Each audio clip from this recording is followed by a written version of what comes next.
Well, hello everyone. Thank you, my. Oh, we got a few people in here. Good to see everybody. Today has been a busy day. I went to the out yards and ended up harvesting some honey out there today. So not a lot. I mean, I think I harvested about right at 15 gallons, so 180 pounds today, and that was just from the out yards. Few and out of those out yards, I also made 2 nukes, so I was able to split a couple of those hives, and we'll see what happens with that. So it was kind of a busy day.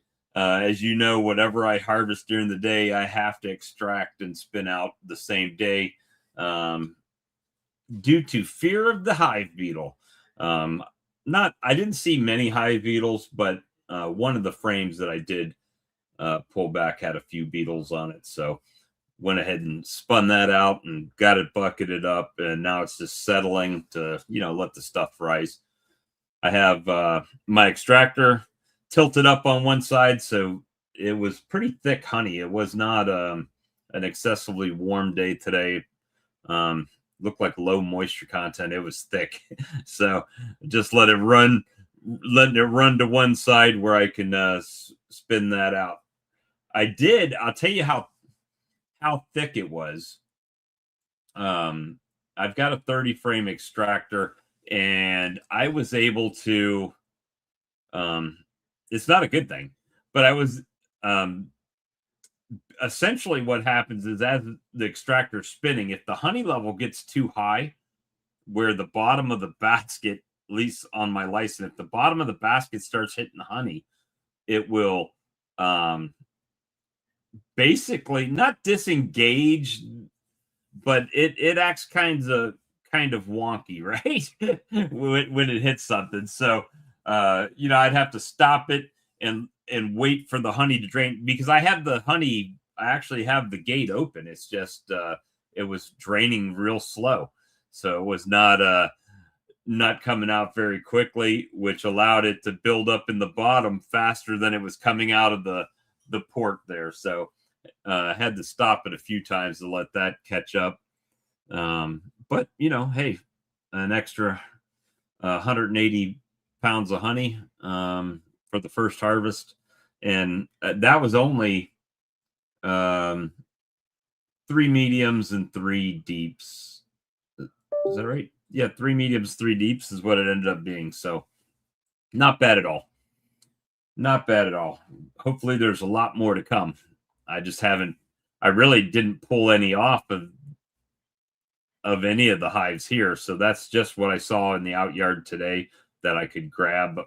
I was doing the single frame, shake it off, put it in an empty box until I had a couple boxes full, a few boxes full, and then was able to go ahead and bring that home and extract it out, as well as 2 nukes that I made.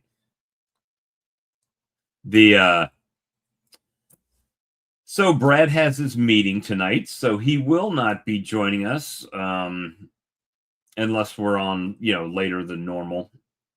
But the link should be pinned over in the chat box over here. If in fact you want to join, click the link, come on in. Let's hang out for a bit. You know how I am about the chat box, guys. Talking to the chat box, but it's nice to see everyone. Jonathan Stevens, Mike Tangway, Keith Spillman, Eric, good to see you. And probably a bunch of people that are not commenting, but I do see they're watching. So if you don't mind, smash the thumbs up, and let's talk some bees and see what everybody's doing. I know, Keith, you're having I don't know if it's a bumper crop, because you seem to always have good harvests, at least last year and this year. So last I saw, I think you've pulled honey 3 times already. So that's pretty impressive for, compared to me. Compared to me, that is very impressive. Are you a strictly medium super guy, or a deep? Do you do deeps and mediums, or how do you usually do it, Keith? I am a bit sore today, though. I'll tell you that much, after lifting all those boxes several times. in all the frames.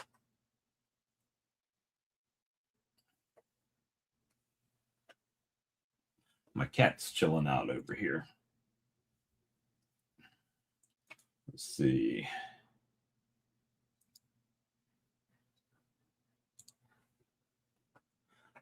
So not even chat's going on. That's crazy. You guys just saying hey and good day and how's everybody? So yeah, that's been what's going on. I mean, I've checked all the bees this week. They all look good. The ones out at in Lexington look, I'd say, amazing. I mean, I went into those colonies and one of them had over 10 frames of brood in there, which is why I robbed 3 of them and made a nuke out of it. And then I went to the next one and robbed 3 out of that one. And, just to try to keep, I don't want to keep their numbers like devastatingly low, but I knocked them back just a bit, right? Made sure that my nukes had all stages of eggs, brood, and larva, so the bees could do what they need to do in there. Cap brood, honey. They had everything. Those nuke boxes were pretty heavy because the reason I found out there was so much brood in there is because when I started pulling those frames, I saw thick honey around the outside, and then of course they had a layer of brood and everything in there, so I just split it off. But yeah, I mean that's pretty much it. I think Big Mike has been out working his bees today a little bit. Let me see. Try to keep my tabs muted here so I don't let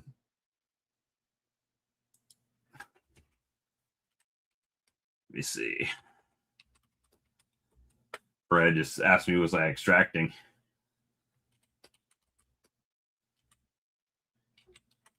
And he must not be going right at the moment.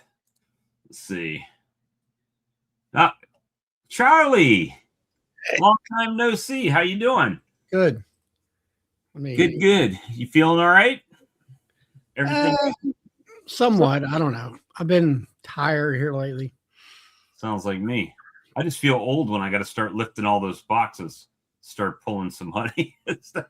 I get sore. Yeah, just I don't know. It's like I was working Saturday and then I put carpet underneath my hives to keep the weeds down, and I don't know. I just like at the end of the day, it was only 5:30. It's like I was just exhausted. Yep. It wasn't even excessively hot today, but I mean, I went to the out yards, I pulled some honey. I actually robbed some frames of brood to make a couple little walk away splits. Mm-hmm. We'll see how those go. Hopefully they go well. I mean, so far, knock on wood, I've had good luck with them this year so far. Hey, Randy. Hey, Mike. But, I just pulled, it was not quite 3 medium boxes. I had to space them out and try to balance them and all that crap. And I was trying to not have to fire up the steam uncapper. And then after the mediums, I was like, you know what? Screw this. I've had to run it twice because you don't get with the little capping spike roller thing. You don't always get it good. And then I'm going back through the frames to try to. So I ended up running it twice. And then I was like, while the second time was running, I went ahead and fired up the steamer and got the blades hot. And when I did the deeps, it made it a lot quicker the second time. Yeah, those rollers or those popper, like the pizza roller things that you roll the dough with, right? Yeah, I've never had one, but from what I've always talked to other people, hey Keith, you don't get every cell. Yeah, it's hard, or it looks like you did. When you roll the thing across there, but it does. I couldn't find my little pick, which I probably would have done that and been quicker to do it. Well, that and that's like that Harmony Farm slicer dicer thing. It's the same situation. It doesn't catch every cell. Yeah, I tried to to do it simple. And then I was like, you know what? I got this $5,000 piece of equipment. Let me go ahead and use it. Right. And, it doesn't always get all of the cells. It'll get the fat parts and it'll shave it down if it's a real fat frame. But you still have to use another tool sometimes. Well, I use that Maxant honey plane, and I mean it's manual, but I can get everything, and then it'll go with the wave of the honeycomb. If it's got a divot in there, I don't have to use a cap and scratcher for the most part. I was able to spin out 3 buckets today, so what's the temperature down there? Is it warm? Hell, it was only like 65 degrees today. 60 degrees right now. Yeah, it's about the same here then. And I didn't test the honey for moisture content. I could tell it was really dry because it was thick, real thick. I mean, it was coming out of the frames faster than it was coming out of the port on the extractor to where it was backing up to where I don't know if it's a safety feature on the Lyson or what, but when it gets to like where the honey is hitting hits the bottom of the basket, it kind of like disengages the transmission. I don't know if that makes it, but you have to shut it off and start it up again. It's probably a slip clutch type thing. Yeah, that's probably what it is. I mean, I never had it do that before because usually it's 100 degrees outside when I'm extracting honey. This is the earliest I think I've. Yeah, it's been cold, and it's like the weekend's supposed to get up to 80, and then here the last couple of days it's been in the 60s. I'm in sweat. I mean, I'm still using long sleeve shirt and a hoodie and all this kind of stuff, and I don't know. It just yeah, it's I mean, I just had my jacket on, but I started sweating after a while in the jacket. But by the afternoon, things are getting a little bit better. But I'm wondering because it's like abnormally cool for this time of year for me. Oh yeah. So I'm wondering how that's going to affect my honey flow by the end, right? Well, locust here is 2 weeks ahead of time, and it's starting to go out because the blossom is going from white to a brown. Poplar trees are blooming now. They just started here the last 3 or 4 days that I noticed them, and now you're starting to see them everywhere. So, and then I don't know, we're dry. We've had some showers. We're not brown grass or nothing like that, but hay crop wise is suffering. We need some rain. Hopefully it'll rain I think it's tomorrow, and get something good out of it. We were supposed to rain Saturday or Monday or whenever it was, but it was 50 miles south of me, at least below the city. So we need rain bad. Well, it's been I mean, it was really dry, and then we got a little bit of rain, but we get the it looks like it's going to rain, but it doesn't rain. It's just. Well, Saturday it was supposed to rain in the afternoon, but that's like out there where it's white. I put brand new carpet down.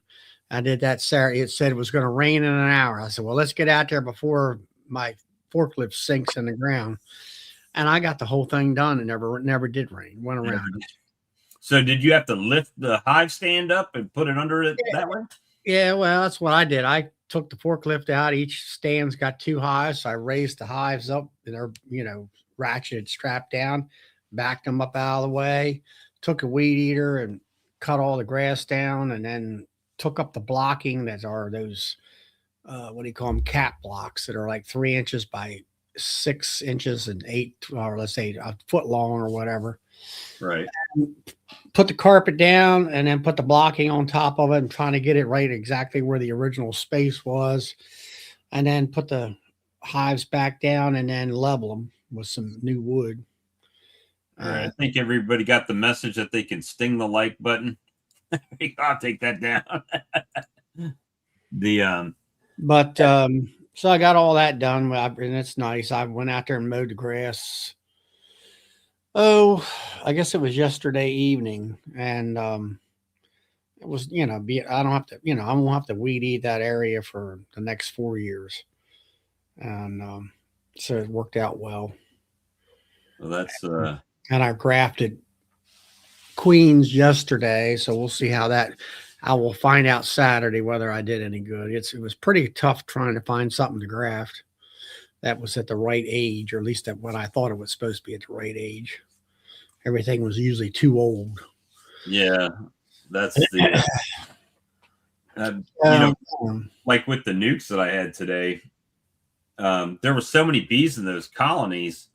I'm always scared. I mean, I look as close as I can because I want those bees to go into the nuke with that frame, right? But I'm always scared I'm going to grab the queen. Um, hopefully I didn't. I don't think I did, but it would not surprise me. It's not like the first time, where I've done that and pulled the queen off to the, well, but I find, if you're going to make a split out of a hive, get the old queen excluder out and shake all the bees off, put what you want in the top box, put the queen excluder down, put the top box on, let those bees come back up the next day and go out there, and there you got it. You know where the queen's at. yeah, I was kind of not expecting to make a split when I went out there.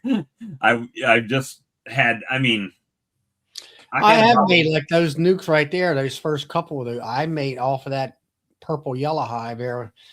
Um, I did like you did. Went in there and started looking at frames really good, and making your split. And I did finally eventually get down in there, and I did find the queen. I'm like, okay, now I feel better. But I mean, I had when I opened up this time of year, and I guess it's a blessing. I mean, I opened the colony up, and I'm not used to seeing 10, 12 frames of brood, right? I Just wish I could see that right now. just smacked full, right? And that's I think one of the things that's happening with this cooler weather that I mean, they're just going crazy in there. So I just took a few, a total of 6 between two hives. So 3 out of each hive, and where it's not going to really set them back, but it will hopefully keep them from hitting the bushes or trees It will. or something Yeah, else, and hopefully it get a will. couple more colonies You out of it. give her a place to lay. As long as she's got a place to lay, she won't swarm. That's what people can't quite grasp. Right. That's where that Demaree method. It's all you're doing is you're making a vertical split instead of a horizontal split by making another hive over here. Right. You're making the vertical split, but when they create those queen cells, you're knocking them down, and then they don't have anywhere to go, and they just all merge together. Right. It's Yeah, you could do that, or I mean, it's like I tell people, the ones that are trying it out. I said, look, when you put the stuff up upstairs, and they make queen cells, perfect. You can take that right out of the top hive with those cells, put them in a nuke, yeah. and take your, let's say some cat brood, some open brood. Or let's say you want to do that, put some open, eggs upstairs, a frame or two. If you want, let's say you want 2 hives, 2 nukes. Put 2 frames of open brood that are, and let them draw those queen cells out up there. Put Right. some and set it up to where, all right, I need a couple frames of cat brood, semi cat brood, whatever. Once you get those cells built, I'm like, okay, take these 3 or 4 frames out, put them in a nuke box, take the other 3 or 4 frames out, put them in a nuke box. Now you got 2 nukes. You didn't buy a queen. They'll within 30 days, they'll be queen weight. Yeah, and it's still early enough where we got some honey flow and stuff going on, so it's not that time of year for us where the only way I can make a split is by adding a mated queen in, right? It just I know those splits will not make any honey.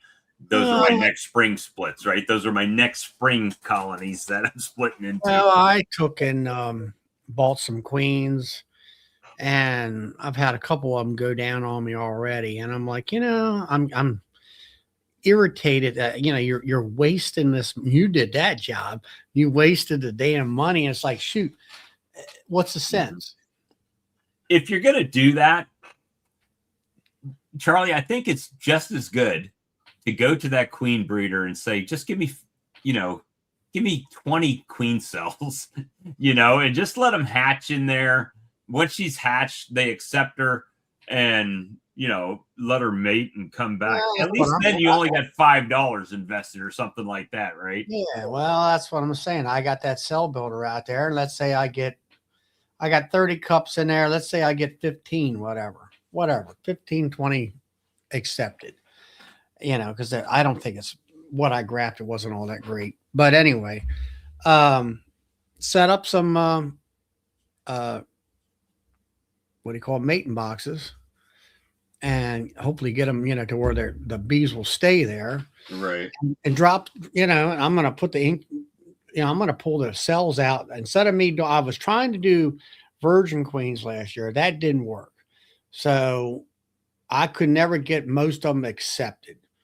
So I'm going to put the cells out there like I did years ago, put them in there, drop them in about 2 days before they're supposed to hatch and let nature take its course. And then I think this year, what I'm instead of me using my 2-frame mating boxes for the most part, I'm going to use all the 5-frame nukes that I can, the equipment that I have.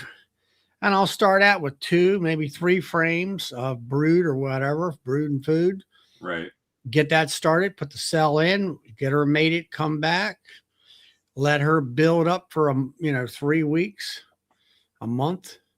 Get her, basically let her start out a nuke and get that going. And I've been reading like Doolittle's book about it, and then talking to a guy down in Louisiana and does the same thing. And it seems like if you listen to Bob Binney, he doesn't come out and say it in great detail, but as he does the same thing, he lets that hive get established, that new queen get totally established. Yep. And 4 or 5 frames. It don't even need to be 5. Let's say 3 to 4 frames.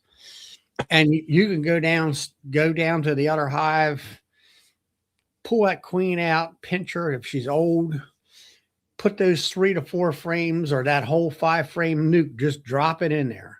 No waiting period. Yeah, you could actually add a box on top and drop that nuke right in the center of the top box, right? And the queen will work her way. They'll mingle and do whatever they got to do, and they'll know, hey, we got a queen in here now. So yeah. I was listening to that. I think her name's Emily, the beekeeper in Michigan. She went out. Podensky, however you say her name. I don't know. I met her down at Nobby there this year. I just said hi to her. Well, anyway, she had a video she just put out, and she was talking about the things that she had learned out there with the commercial guys on how to do things faster. And she was talking, and I got to sit there and listen to it again because there's a lot of stuff to it. But she was talking about how we've all been saying, oh, you take the old queen out and you wait 7 days and all the pheromones are gone and everything's aged out and all this kind of stuff. Put the queen in there and pinch the old one and leave it alone. It's just like one queen got magically turned into another one, right? Yeah, well, that's basically what she said. Don't let the pheromone fade out. Just take the old one out, put the new one in. And I think her splits in that form, don't put any open brood in there. That way they can't make any cells. Right. And then she put masking tape over the end of the candy. Now, Benny talks about popping a little teeny pinhole in there. Give them a starting point, right? Yeah. Well, she didn't mention that. Maybe I need to, put a message in her on that. But it sounded like to me, she just put masking tape on there, and that extended the release by 3 days or more. And everything, she had a 95% success rate. Then she was talking about doing a different type of split where you do have the open larvae and brood. I can't remember exactly what the details were on that, but it was quite, some interesting information. Now, something that kind of, maybe it was just for the video, but I found it quite surprising that she did not know to shake all the bees off the frames that you want for your split, put it in a box, put your queen excluder over that hive, and then put that box up on top, and then come back, and all your, all the You can nurse. technically, if you have a real strong colony, you could shake all the bees down and fill the entire top box with brood from multiple colonies, right? Shake all the bees off, fill one box, put it on a strong colony. All those bees will come up and populate on those 10 frames. And you could take 2 and put it in this one, 2 and put it in that one, 2 and put it in that one. You could do the whole thing. Hey, Sandy. Hey, Sandy. That was another thing she said. What her thing was is how she learned things to make things go faster at her scale, where she had a 10 frame box. She had, I'm going to say, 10 frames of bees and brood and whatever that she wanted to make 2 nukes out of. So she wrote that on, got 2 nukes up in the top. So she said, instead of taking the nukes out and put them in the box and carrying the box over there to the pallet, she said, take the whole darn box over there, put it on the pallet, put the empty box that you want to fill right next door to it on the 4-way, pull your frames out and stick them into that, and you're done. You didn't have all that walking back and forth. Right. Just it's simple, really stupid, simple things, but it adds up when you got 500 hives. All right. So you've been I feel like I've been keeping bees long enough now. At least I feel like I have, that when I pop the top of a box, I can tell if it's queen right or not queen right. Oh, yeah.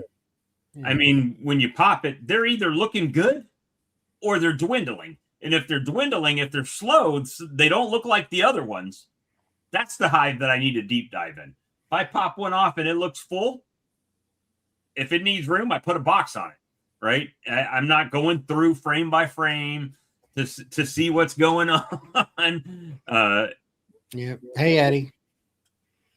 So Eddie's down there in Louisiana there. He's got about 150 some hives. Yeah, I'm working with queens and stuff. I wish, for me, it's like anything, right? Oh, I wish I had Keith's flow up there where he's at. I don't get that honey flow, right? I don't know. He must be in a honey pit. It's all I know. He's got more honey coming in. I don't know, shake a stick at. It's good for him. I'm just trying to, if I could beat the national average per colony, I feel pretty good, pretty good about myself, right? And today, like I said, I only pulled honey from out yard. I've only got 7 hives in my out yards combined. And I pulled 180 pounds today. So that's right there.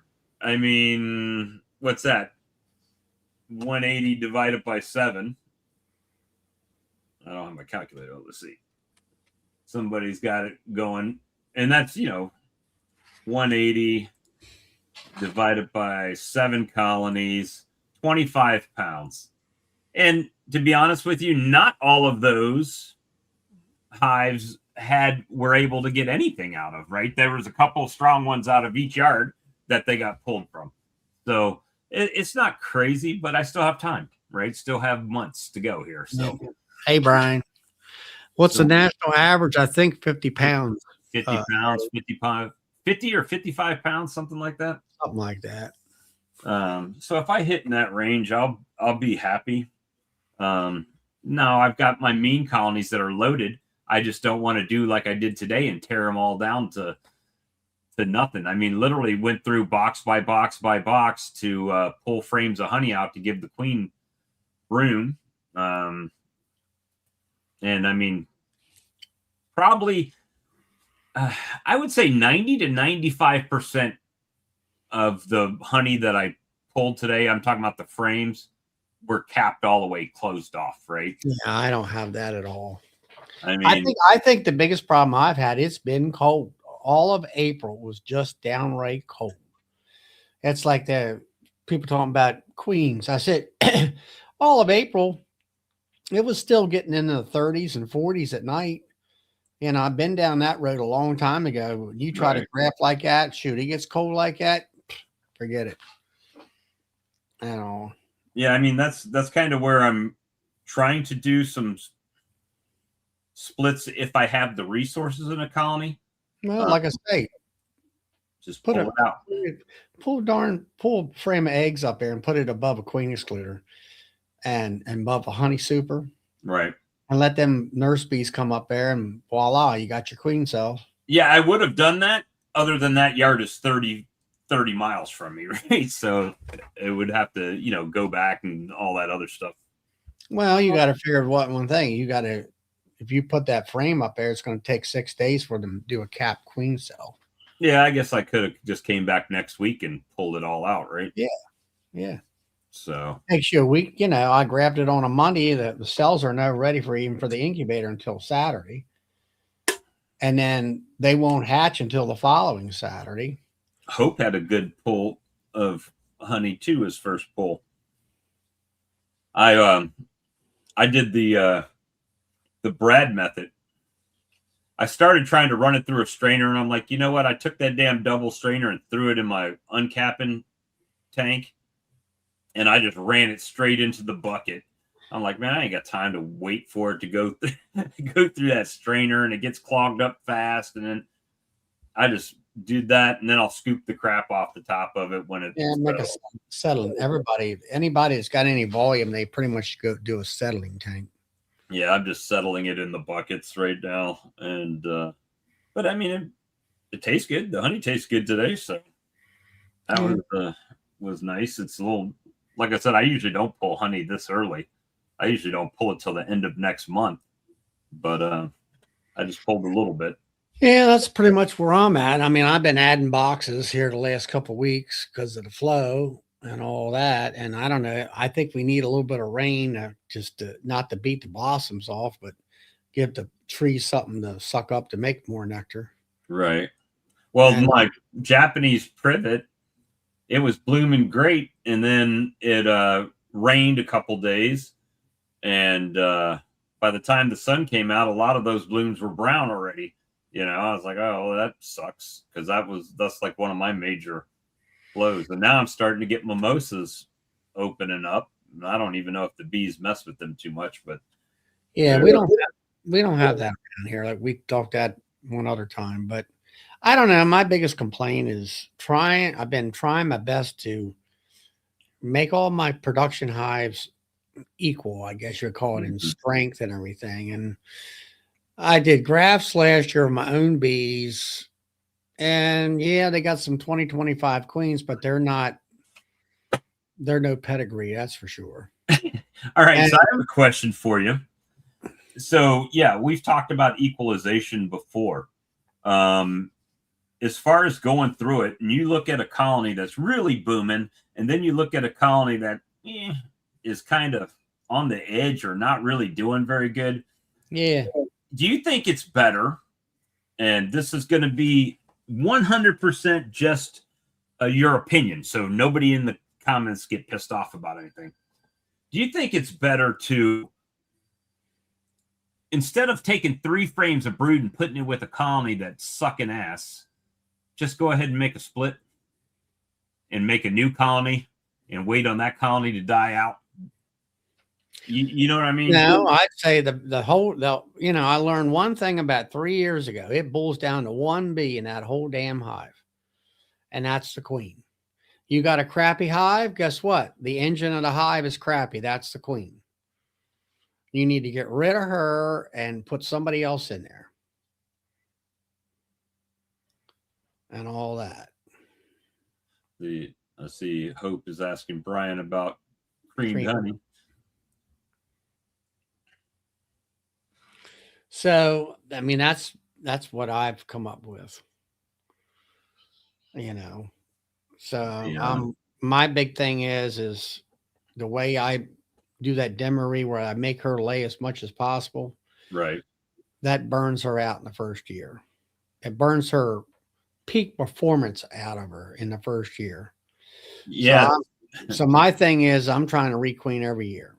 But So now the next question for me is, okay, it seems like you get a fresh queen in April from the breeders.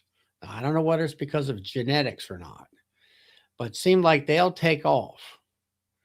Whereas if you put a June queen in there that you bred, which didn't go through the honey flow, but when they come out the gate in the springtime, not all of them are all that wonderful. At least that's what I've experienced so far. it's So this year, my thing is like I said, I'm going to put them in nuke boxes as long as I got the equipment, and I want to really evaluate them. Where I'm getting ready to put them in June, and right. in the end of June, the 1st July. So the out yard out there in Lexington, um, I believe this is their first. All of the bees is the first spring as far as the queen, right? The first build up, as they call it. Yeah, they were swarms last year, but I think they were all new queens. One of them is just a bit behind the other two because it replaced its queen. So it's got a brand new queen now. But boy, I got that hive air, that purple yellow one right in there. I went in there here a week or so ago, looking about, doing a demery or adding honey boxes too at the same time. And I could see they were up in my face. And I'm like, all right, they were getting pissy. And I'm looking through and I don't see any eggs. I'm like, there ain't no damn queen here. So it was 2 weeks I had did the demery. Well, it had rained that one weekend and I couldn't get back into the hives. right. Well, I'm going through the demery, the brood frames upstairs. So, there's a queen cup or cell and it had a lid. And I'm like, well, there's a virgin in here. So I went through that thing, found her on one of the honey frames. I said, there you are. So I pulled the queen excluder away and I just, kind of let her walk on down into the bottom of the hive. I said, all right, go get mated. I'll see you in 2 weeks. Right. The one hive that was running a little bit behind, it's a mated queen. I mean, she's laying up like crazy, but you got to wait for the brood's got to hatch, right? So as soon as that brood starts hatching, it's going to be, you got to take their time to build up. But yeah, it's now Honeybee Live, you explain the demery split. Well, what it amounts to is a normal split.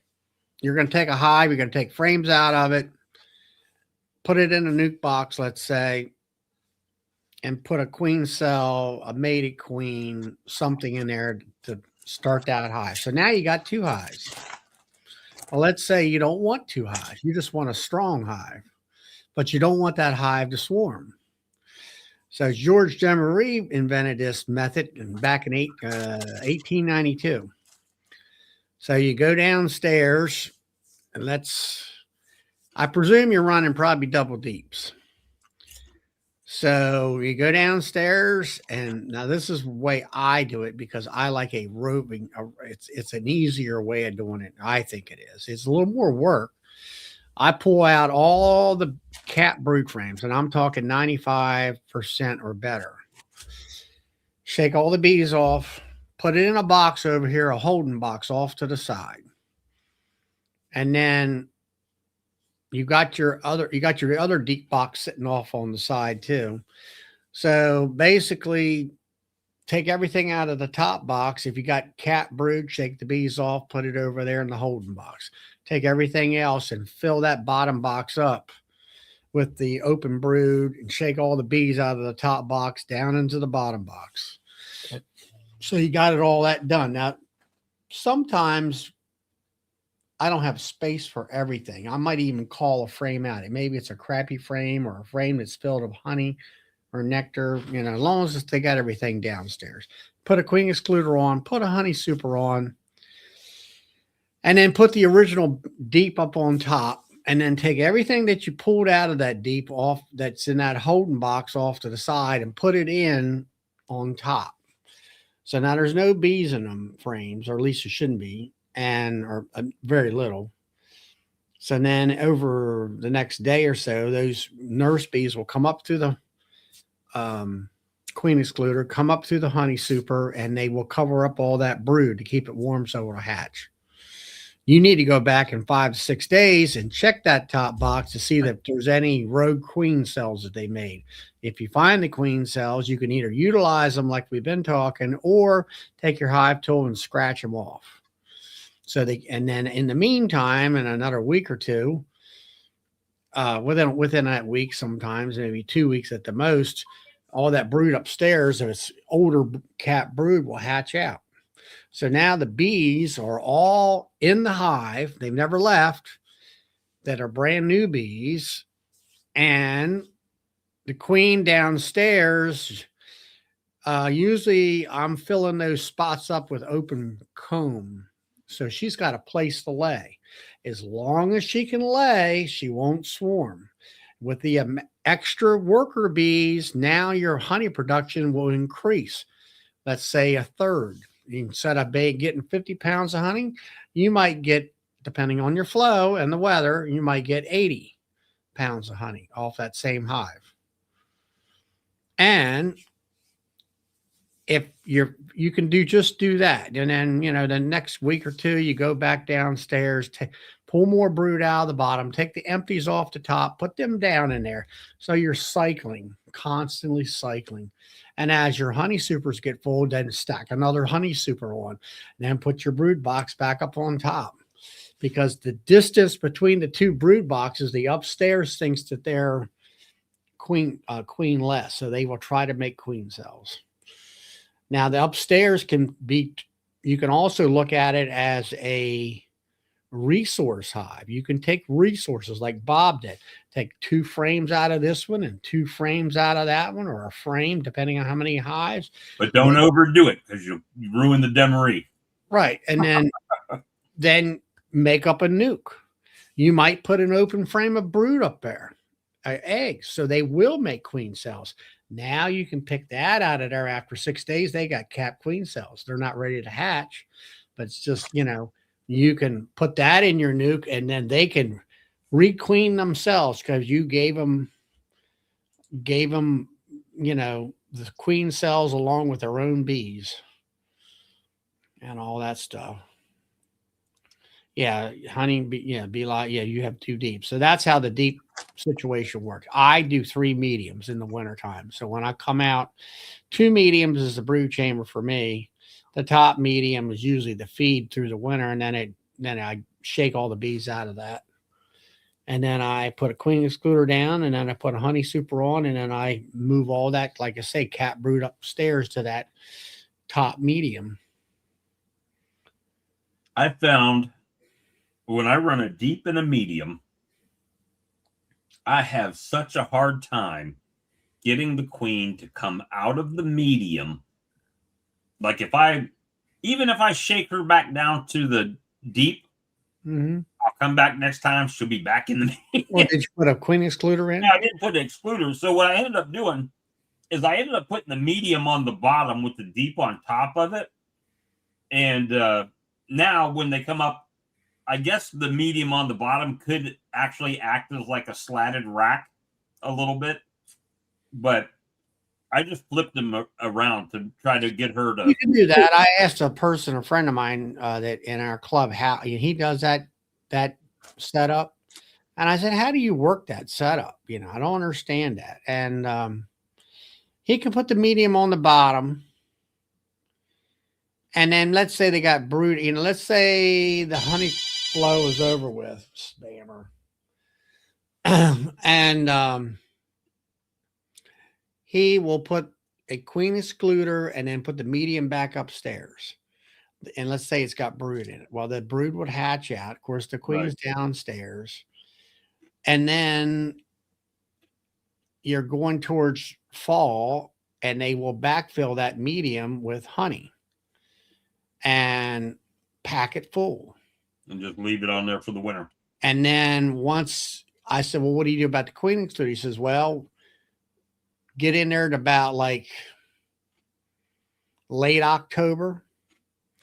And then you go back and pop that medium off, take the queen excluder off, and then put that medium right back down on there. So now that's their food that they put in there. You don't have to feed as much, and that's how he works it. And then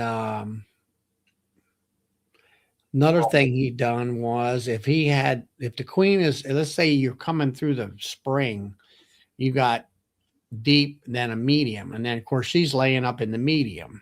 Mm-hmm. So you shake all the bees off, and let's say it's partially full of brood and some honey. Same thing. Put the queen excluder on and let the brood hatch out.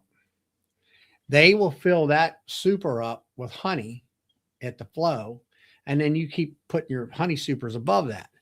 But when you go to harvest, you leave that medium sticks with that deep box. It's not, it isn't what you take off. And you can leave their honey on top of it and do it that way. It's the Bear Slayer, MJ Farmstead. Good evening, gentlemen and ladies in the chat. Did you? I saw you moved a couple of your hives away after the bear attack. Yep. So you ready for how God works in mysterious ways?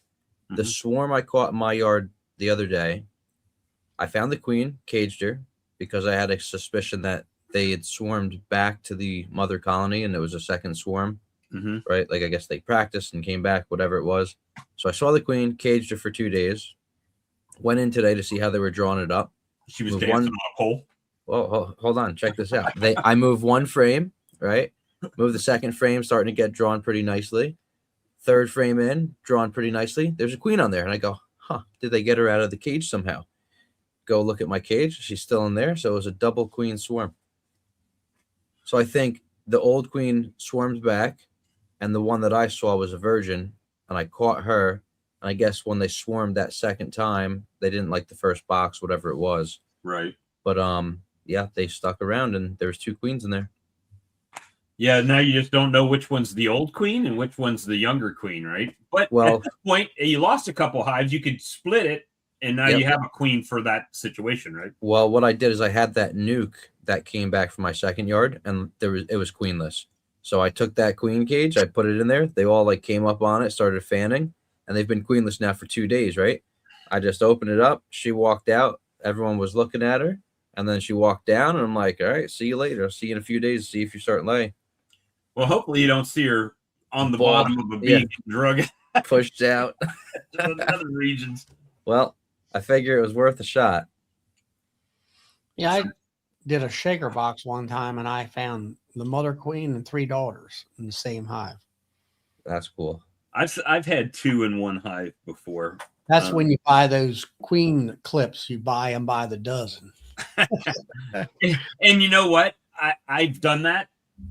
And I get out to the bee yard, and they're all in the house still, right? It's like I didn't even carry them out there. I've got 4 or 5 of them in my my jacket pockets. Yeah. Yep. I have the Velcro pocket, so I put 2 in here, 2 in there, and I always whittle down a stick so it pops right in, and it could plug it. Well, I'll tell you, anymore here lately, I've been keeping I'll take a JZBZ cage and I'll put some candy in it so they can't get out the candy hole. And I keep a bunch of them in my pickup truck. And then I keep 2 or 3 of them in my jacket now. And I find, putting them in, if you can grab the queen and put her in there and snap it, it's better than that queen clip, because you inadvertently want to squeeze that handle when you're grabbing it, and then bloop, there it is. It's out. She's gone. Well, I've found with the clips, right, is if you have a virgin, she could squeeze through those slots. Oh, yeah. Yep. Yeah. So I like the cages better. Yeah. Good evening, Doug. Hey, Doug. Good evening. Did Father Winter leave there yet? Winter left, but now we got wind and rain. Fun stuff. That's okay. That brings nectar.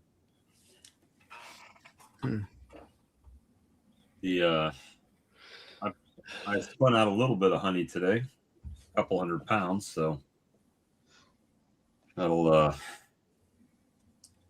help offset having to buy some Nice. for a little bit. So There we go. Pure profit right there.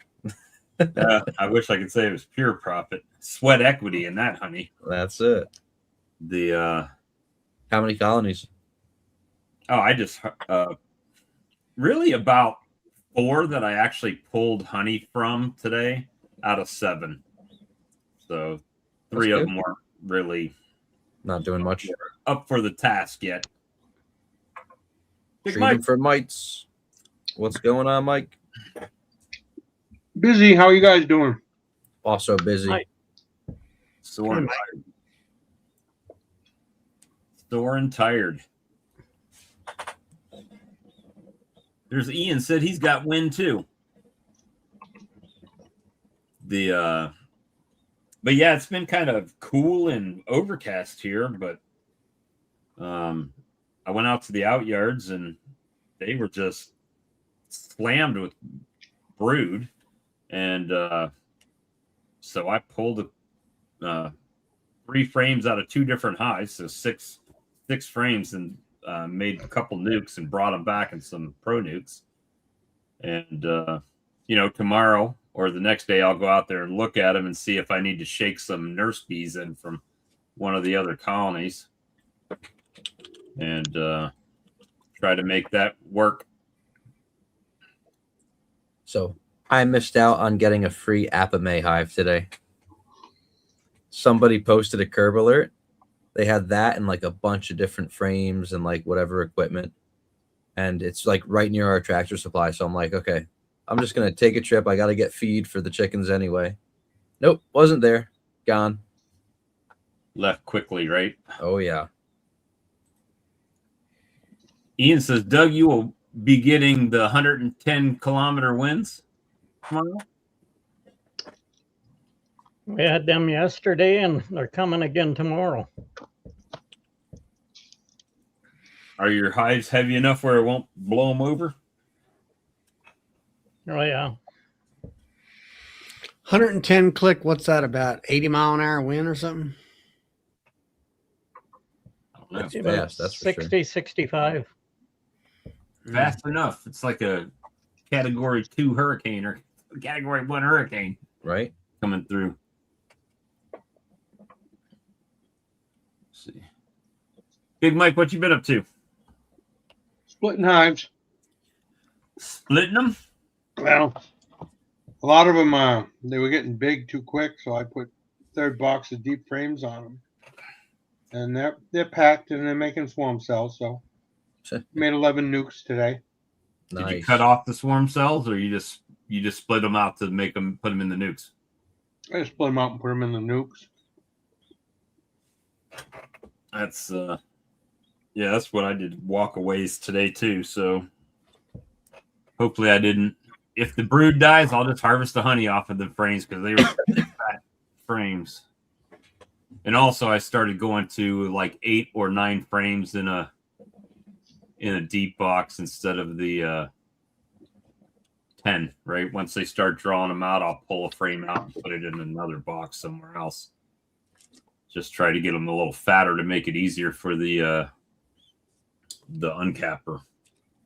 Or not so much for the uncapper. Make it easier on the uncapper, me, the person uncapping. The uncapping machine does fine, but it does better when they're thicker frames. So Now you're running eight or 9 on supers, right?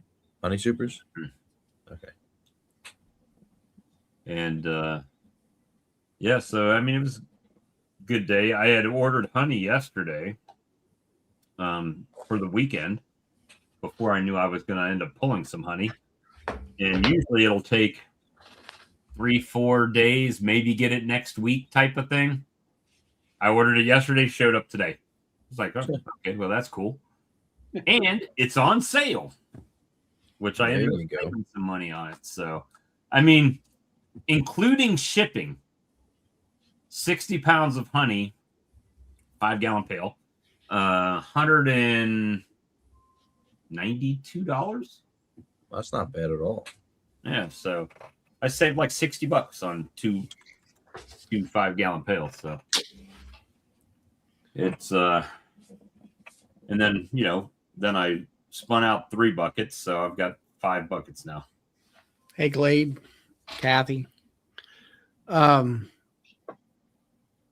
So how is honey sales and cream honey and all that stuff? My sales have been dismal because, first of all, it rained Saturday. The last 2 Saturdays it rained. Last Sunday was not, it was like $330. It was about the same this Sunday, but this Sunday was Mother's Day. And I stayed out from 8 in the morning to 7:45 in the evening to make that much.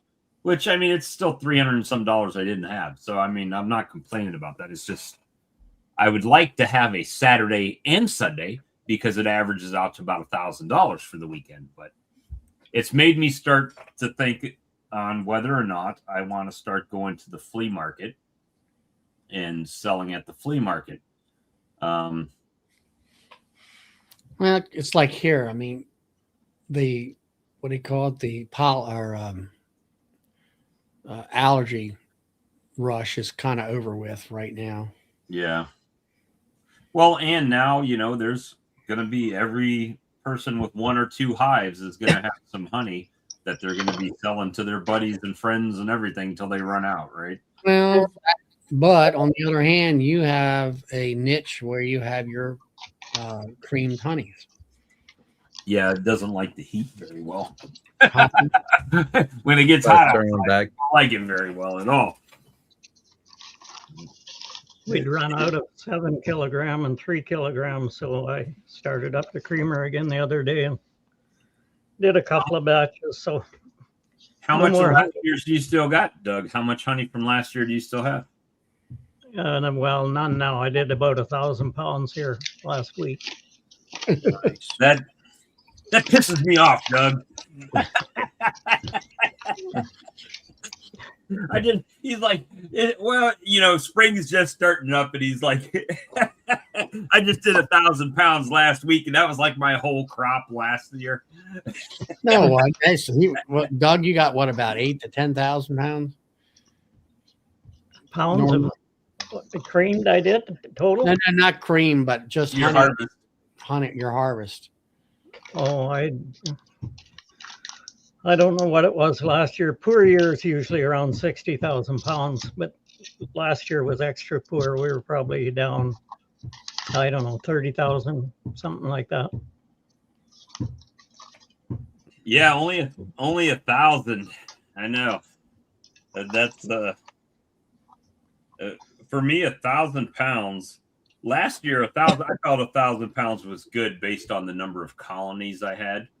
I had less colonies than the year previous. It was less honey, but more per colony, right? So that's kind of where I'm hanging my hat at this point. Is like, well, don't have a lot of colonies, but the colonies I have seem to be doing pretty good. The 6 new hives that I put in Sunday was 2 weeks. 5 of those are doing really good, and 1 of them is just kind of, So I don't know what's going to happen with that one, but the other ones are doing really good. And it was my thought that they're doing so good that the boxes with the comb that I just spun out that I'm going to put on those swarm colonies. They'll go up and clean it out first off, right? And then they've already got to jump on storing some honey if they can. So we're going to try that. I feel like my swarms build up real fast. Yeah, they do, but it still takes 3 weeks for a round of brood, right? So it's and I immediately put them in 10 frame colonies when I brought them back. So they've been working diligently. You could always jumpstart them, put a frame of cat brood in. Yeah. To hell with them. Sink or swim, bitches. I mean, with swarm colonies, they're going to build up pretty fast. If they don't make honey for me this year, that's fine. Next year will be their year, right? All about numbers. And then worst case, you have all those resources they build up. Yeah, as long as the wax moths don't destroy everything again. That's true. Got to figure out a way to seal them up so they don't get in. Yeah, it's well, if I didn't have to store them outside, it'd be different. You ever try using like a garbage bag, like a contractor bag on the bottom? So you could basically go inner cover or top cover. You put the garbage bag, you put your first box, and then stack them, and then put another bag with another top cover on top of it. I haven't. And you could actually, if you did them at the right height, you could actually tape the 2 bags in the middle, right? And seal them up. But no, I haven't. I'm definitely going to have to try to do something to prolong that. And, they really, the honeycomb, they don't mess with too much. It's just the comb that's had brood in it, right? Yeah. That they. What I found though is you look at the comb and whatever looks clean and all that, but if you let it sit around, you'll find that there's eggs. There's wax moth eggs and stuff. Yeah, it's is what it is. We just do the same thing every year, over and over and over again. I mean, I'm wore out today. My back's stiff, everything from lifting the little bit of boxes I lifted today. If I had to do Doug's yard, Bob, I'd quit. 3 days. If I got up in the morning and something didn't hurt, I'd think something's wrong. Think you went to the other side. Hey, I feel good today. Am I still here? That's I tell you, it. And for me, if I could go through my yard and pull all the honey and set it in my honey house, and then come back tomorrow and extract, be great. But whatever I pull today, I have to spin out today, because tomorrow might be too late if there's any hive beetles in there. yeah. Let's see. Mike, do you have any skunk trouble in your yards? No, the neighbor traps them regularly. I run more of a chicken fence, so they can't get through it without getting fried. Oh, You don't have bear problems where you're at, Mike? Oh yeah, they don't like that any better. No, Yeah. I don't have a problem with the bears. Because they had some destroyed by the bears. Oh yeah. Did it happen yesterday? Mother's Day. Mother's Day. Because a lot of times I see the videos come up and I say, well, is that a new video or is that one that I just got in my feed? Yeah, so I went out Mother's Day, I filmed it, and I came back, I edited it in like the evening and uploaded it up. It's actually performing quite well for our channel. It's like 150 plus views on it now. And then yesterday, my neighbor's cattle got out, so we were chasing cows around with the drone. Well, let me tell you a story. One time I was at Ian Stepler's place and the cattle got out. And Ian's dad came out like a champ and held his hands out. And you would thought Moses was out there parting the Red Sea, because them cattle stopped until the backups came to put them up. Yeah, that's all you gotta do. Just throw your arms up. It's real funny. Where you at? Aren't you in New Jersey? Yep. And you got bears in New Jersey? Oh, big time. He's got the city bears. My town, right, has the highest density population of black bear on the East Coast. It's because you guys can't shoot. No, we do shoot them. I think they have rabbit DNA. They just. Oh, you in northern New Jersey or where? Yeah, northern. All at the tippy top. And that close, isn't that up there next to New York City and all that stuff? I'm about an hour and 15, hour and 20 from New York City. I mean, I guess when like the density, people density, population, the housing, and all that stuff, I wouldn't think there'd be enough room for bears or even country. Oh, it's all country. It's all country by me. Where I grew up, it's like a lot more dense. So like everyone had like a quarter acre, right? 0.2 acres. Yeah. Up here, most everyone by me has anywhere from like one, I think like half acre plots. There's a few of them in certain sections of my town, but like most of it's like 1 acre to like 50 or 60 acres up here. New York is a lot like that too. Once you get away from the city, it's all like country. Yep. Well, I know New York State is, but you know, New Jersey's pretty small.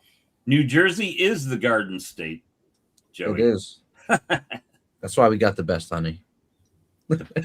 Everybody says that. Yeah, but the garden part is all down on the south side.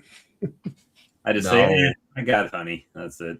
The south side's not really I don't know. It's just like it's flat, and I don't even know how the floral sources are down there. It's a lot hotter, so it's like a full zone, growing zone higher than we're at, maybe 2 zones up. Yeah, they do a lot of They got like the the blueberry irrigation, farms in the south. and they've got a lot of what do you call it, turf, you know, where they're making sod and Yep, stuff like that. And what I've seen of it, you know, I've been over that area and all. My mentee called me Sunday to let me know that his hive had rejected the queen. And I'm like, had rejected the queen? Yes, it was on the ground and they were trying to ball it. I said, you sure it didn't swarm? He says, no, I checked the middle in between the boxes and there was nothing. I said, what you have is a queen that's too fat to fly. I said, were they stinging it? I don't think so. He said they were protecting it. I said, you got to swarm somewhere. I said, if the queen didn't go with it, they'll be back. Half hour later, you call me. The bees all just came back. I said, you got to find that queen. He tried to put it back in the hive. He didn't know which hive it went in, so I don't know if he killed it. Oh shit! I had someone the other day that had been wanting to come and work bees, and I said, yeah, sure, come out anytime. And we had a time set up. They didn't show up. And then they came to buy some honey and said, I'm still going to come. Okay, whenever you come. I've gotten to the point that I'm not setting dates for people to come anymore. When you want to work bees, you come over and we'll work bees. Because I'm working bees, and I'm not going to message you every time that I'm going to work bees if you want to come or not. Because... Yep. Doug dropped. Oh, we lost Doug. Yeah, I got the same thing. I got a guy coming in this Saturday. You know, he has nothing. He doesn't know anything about. I said, get some books. You know, a dummy book. You know, that's what he gets. What he did, he bought a dummy book and all. But Flower Street says he used to go to Space Farms as a kid. That's right up my neighborhood. Oh, he has a pickup coming. I don't know if he's on 8 o'clock or 9 o'clock or 7 o'clock, because he doesn't change times at all. You mean Accident Park? But well, yeah. Space Camp. What's that? Where they had spaceships or something? No, Space Farms is a zoo. And then Action Park is like a water park and ski resort. They used to call it Accident Park back in the day. They actually had a loop-de-loop water slide where more people got broken necks than made it over the loop. Brian said he survived Action Park. Yeah, it's bad there. So I mean, it's just that time of year where things are happening. Brad's like, you were extracting honey today? I said, yeah. He says, man, I can't even make splits yet. But then when I'm done, he'll be doing all his stuff, right? So works out good. Damn, Flower Street's like the same area I grew up. I was in Oakland. Aquanic? Yep, Aquanic. Sounds Indian. I mean, there was a lot of like native tribes up here. Yeah, I mean that sounds like an Indian name.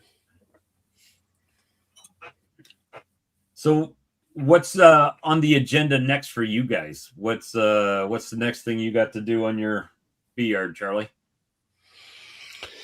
Well, the flow's on. I keep adding supers, and I put, let's see, I put one on. I think yesterday I found one that was heavy, and I needed another one.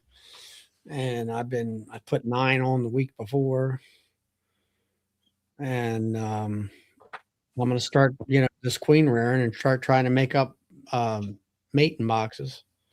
Try to get that. I'm gonna try to hopefully get that up and running and stuff. At least have 18 of them for my hives out there to requeen. I got the one hive where I bought a box of bees with a queen in it, and I'm not. That one's a 26 queen, but she's on a build up. I don't know whether that would I would want to replace her or what. That's Geez, for kind of this how year? my inspections are going nowadays. I just pop the top off. Do you need room? Nope. Close you back up. If you need room, you get a box and then close you I'll back. see what I did was like that one there started out a medium, then I put another medium for their brood chamber. And I'm like, the locust was starting to bloom. And I'm like, you know what? I'm gonna put a queen excluder on you and just put a honey box on there. So if you need to store something, you can store it up there. And that's kind of where it's at with that hive. They're starting to store a little bit. He said, "Do y'all prefer bee escapes or fume boards?" Fume. I've used them both. I like the bee escapes. The first time I started using bee escapes, I was kind of curious of whether or not the hive beetles would mess up with the honey as the bees went out, and they did not in my case at that time. I had a bee escape. I never used it. And my biggest thing of it is I had to visit the hive twice. And I'm like, I'm just going to go out there with 3 or 4 of them, fume, fume, fume, fume. By the time I get back to the first one from putting fume boards on, I'm ready to pull the darn super off. I don't even brush like today. I just put an empty box down, pull a frame, shake the bees off, set it to the side, shake the bees off, set it to the side, and just work through the box. And then when that box is empty, I've got the empty box to start filling the next one up with, right? Yep, and, I did the same thing. I don't got put it on time the for back of fume the boards truck. or escapes. Start driving down the road. The bees that are in the supers fly back home, and I'm down the road with it. I just take and put the fume board on there and give it a few minutes, tip the hive up, get my weed The blower. The blower. out, and put it inside an upside down lid and put the other lid on top of it. Keep stacking and packing. Yeah, escapes are more work the day before, but when you come back and pull, it makes it easy. You just take the boxes off and set them on your truck or trailer or whatever you're pulling with. But today when I pulled honey, that was not my intention to go out there and pull honey. I was looking to see if I needed to add more space, but when I saw they were pretty full, I just started pulling it off and kind of condensing them down a little bit, made a few splits. He wants to know what a fume board is. Fume board is basically a lid that is smaller than a conventional. It's the same size as the box. It's like a telescopic lid that's the same size as the box. It's lined with a fabric, and you spray you spray the stink bomb on her. Stink bomb on it, and it blows. They run down, and you can just pull the box off after a few minutes. Yeah, what do you guys spray it with? I use my own stuff that I make, but I use what is Honey Robber? Honey Robber, Honey Bandit, Honey Bee That's Gone. basically Honey Bee. What does it have? It basically has like lavender and like citrus in it, and it runs them down. What's Honey Bee? Is Honey Bee Gone the one that's got the almond smell? Yeah, almond smell. It's bitter almonds. And then what's the one that smells like vomit? Yeah, that's. Yeah, what is that? Butyric acid or butyric?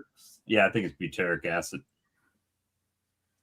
So, do any of those contaminate the honey flavor at all? Not really. They're not on there long enough to do anything, really. What would you say you leave yours on 5-10 minutes, Charlie? 5 minutes. If it's hot enough, 5 minutes is enough.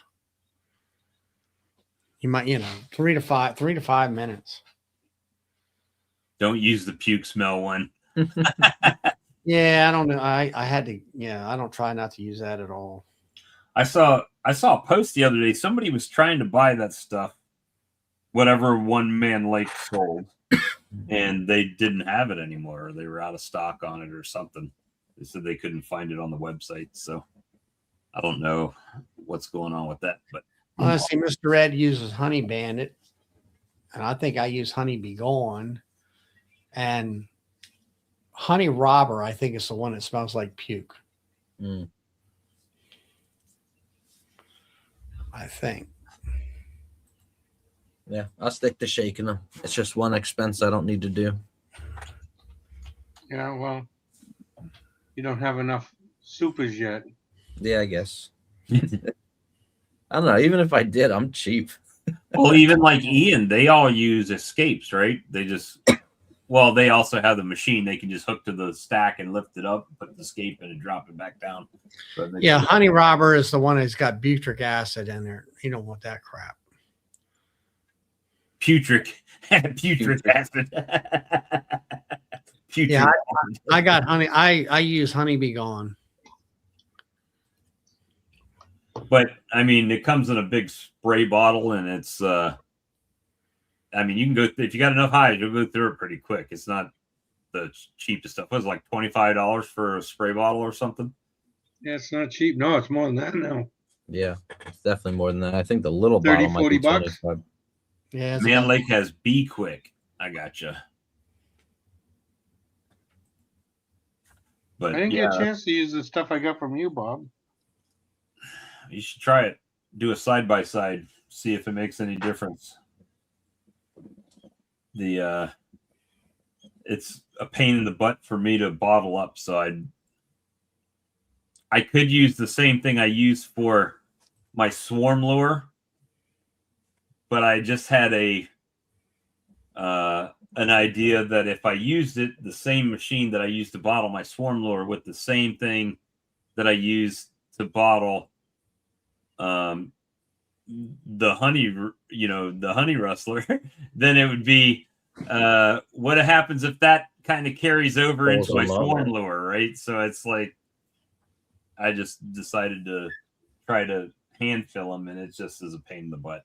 I was filling them in the same bottles as I had a different bottle, and it was plastic, but the oils that are in that made that plastic bottle that I was using really soft, and it would kind of I don't know, it would kind of collapse over time.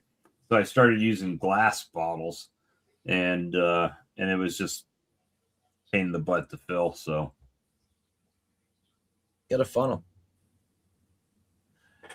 mine is a let me see if I even got it left over here. I think Mike might have bought the last ones I had. Let me see. Nope, I got a few. I got 5 left.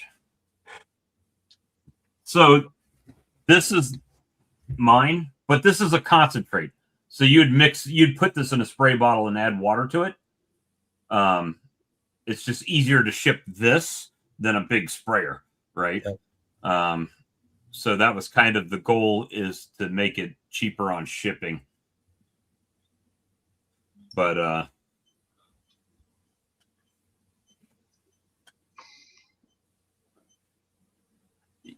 yeah, they do. But I just didn't want to there's plastic tubing and stuff on the machine that I use for bottling the swarm lure, and I didn't want it to like absorb into there or something like that. But yeah, it's kind of, I have to shake it up. It's primarily oils in there. Yep, still smells like it. Still smells like it. So this has been in here. Well, you bought some last year, right, Mike? Yeah, I bought, I think 4. And they're just as Then fine. I dropped one and broke it, made the house smell nice. Yeah, this smells more like the almond Yeah. thing that Charlie uses. But it's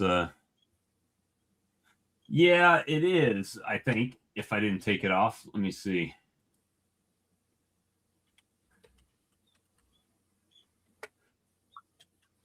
Yeah, it is. It's called honey rustler. It's under honey remover on the website, but that's the old style bottle. This is the new style bottle.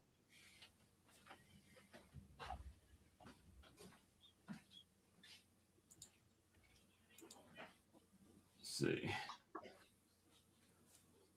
But yeah, it's been a pretty eventful day as far as beekeeping. Even my helper came out at the one out yard, and it is nice to have that extra set of hands. Here, hold this frame, and he was telling me that he had been working out, so I so I had about 100-pound box of a 10 frame deep full of honey, and I was like, and I set it off to the side. He said, "What do you want to do with that?" I said, "I want to put it on the back of the truck." He says, "Okay, I got you." And he picked it up, and he's like, "Oh." He didn't realize it was going to be that heavy, right? So it was pretty funny. Yeah, if people lift a honey box that they've never lifted before, they're like, "Holy shit!" Yeah, it is quite heavy, and it's all fingertip strength too. Oh yeah. Well, he lugged it. He lugged all the honey and put it on the back of the truck, and he also carried the nukes and put them on the back of the truck. So while he was doing that, I was able to continue going through the colony, right? So it did help to have an extra set of hands. Yeah. We got somebody there.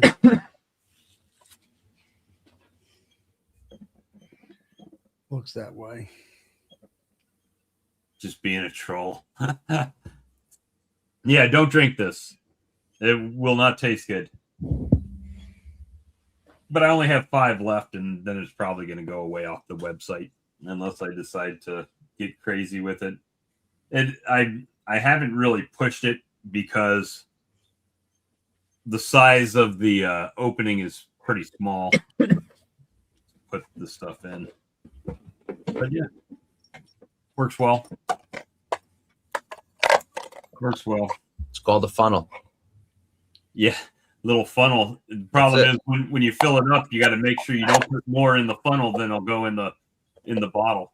Yeah, just pour slowly. Hey, Bruce, good to see you. But yeah, it's just a little thing. It works pretty well. When you use your fume board, are you keeping it cracked to the side to let airflow into, or are you cover it all the way up, Charlie? Covered up. I've seen it both ways. Just depends if there's a breeze or not to help carry that fume down through the box a little bit quicker. I don't know. I've heard some people talk about where you have to have the sunlight. Mine has, you got man legs, you got some kind of a plastic thing up there. And mine were steel. I got them from some other company. Mm-hmm. They were just black steel sheeting.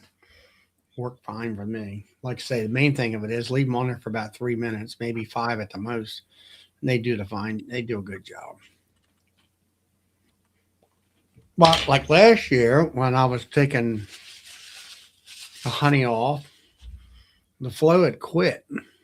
You talk about a robber situation. I mean, you were battling. These bees would not leave. You had to blow them out and go back in. Mine today were pretty easy to get off, except for the fact that those fat frames, when you go to pull them out, I inherently rip part of the comb, right? It's like stuck, and it pulls a chunk off, and then it's open honey, and it runs down, and that kind of did get them going a little bit, but not too bad. Setting that box off to the side was the champ for me today. Hopefully I get to pull a lot more honey, but I pulled what I could today. I've seen people use the Milwaukee or DeWalt blowers. DC Little hand ones. Yeah, That's what I got. I got a Milwaukee. Hey, I wonder what would happen if you drilled a hole in the back of your fume board for that nozzle, that little small nozzle, where you could spray it, put it on top, and then put the blower, blow that scent around through the box. I wonder if all the bees will come right out the front door. Yeah, DC, I use a blower.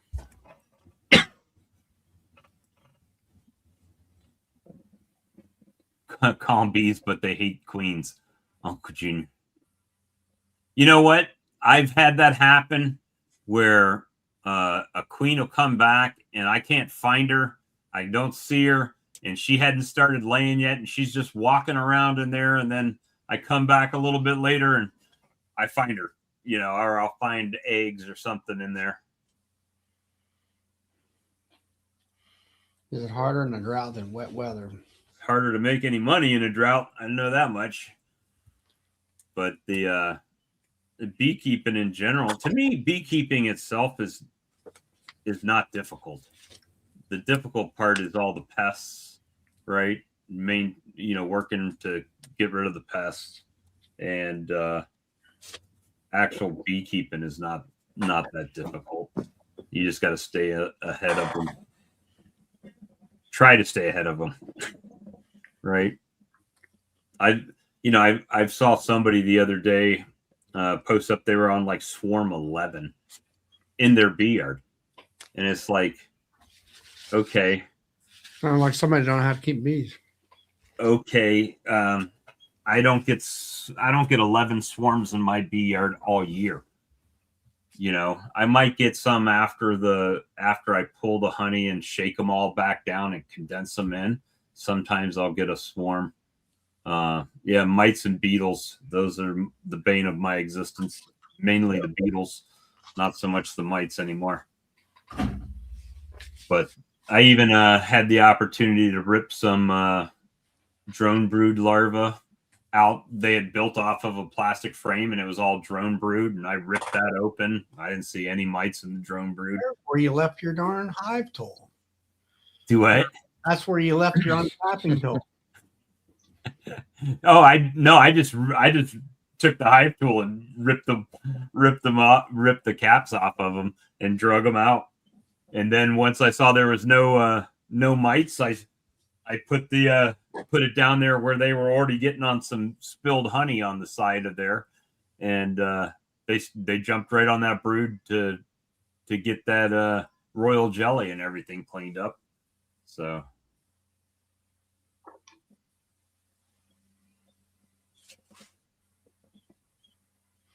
Yeah, Mr. Sweet, you're going to get hive beetles galore if it's in the shade. Yeah, full sun is the best. Sucks for us as the keepers, but it's the best for pests. And I think that's geographic as well. Mine are pretty much in sun, and they still get them. Not a lot. I mean, I'm not getting a lot anymore, but they're there still. Thanks, Keith. I'll probably see it come across here in a second. So, Sweet Time, where are you located at?